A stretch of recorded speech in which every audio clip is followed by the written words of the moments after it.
Mrs. Thatcher flew northwest with the Pakistani president to see at first-hand the results of the Soviet occupation of Afghanistan. Zia-ul-Haq houses about 10,000 refugees. The United Nations has called this the largest single refugee problem in the world. The British Prime Minister was greeted by children from the camp and then by elders from each of the provinces of Afghanistan. Inside the bright tented enclosure, 1,500 men waited. We were told that many of these men were mujahideen who'd travelled from the border specially for this meeting. A mullah chanted some verses from the Quran concerning exiles. Mrs. Thatcher promised them an extra £2 million worth of aid, and she made clear the West's support for the Afghan resistance fighters.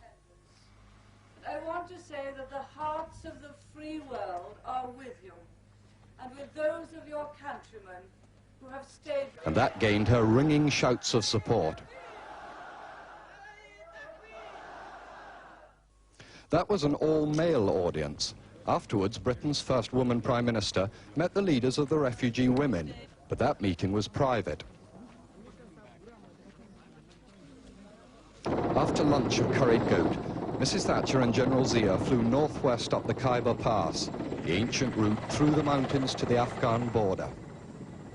She landed at Landi Kotal, where local Maliks, chiefs of the Pathan tribes, waited to greet and to garland her. She was presented with 2 sheep.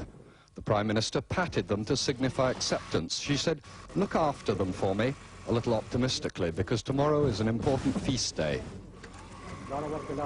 The entourage stopped a few miles short of the border at an old frontier observation post where Mrs. Thatcher gazed into Afghanistan. At the border, the Prime Minister and General Zia inspected a guard of the famous Khyber rifles.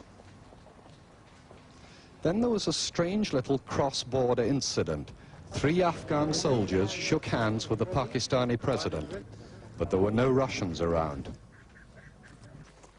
The Prime Minister and the President climbed a little hill, which the border crosses.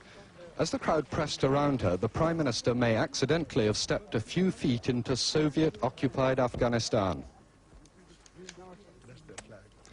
For some minutes, Mrs. Thatcher gazed across what she sees as the front line of the free world. It seemed almost peaceful, just a line of lorries waiting to cross into Pakistan. But then the reality of the war, as a border guard proudly showed her a Kalashnikov automatic rifle captured from the Russians. Mr. Thatcher tried it out for weight. As the Afghan soldiers looked on, the British Prime Minister said, "We shall never rest till Afghanistan is free again." David Rose, News at 10, at Torkham on the Afghan border.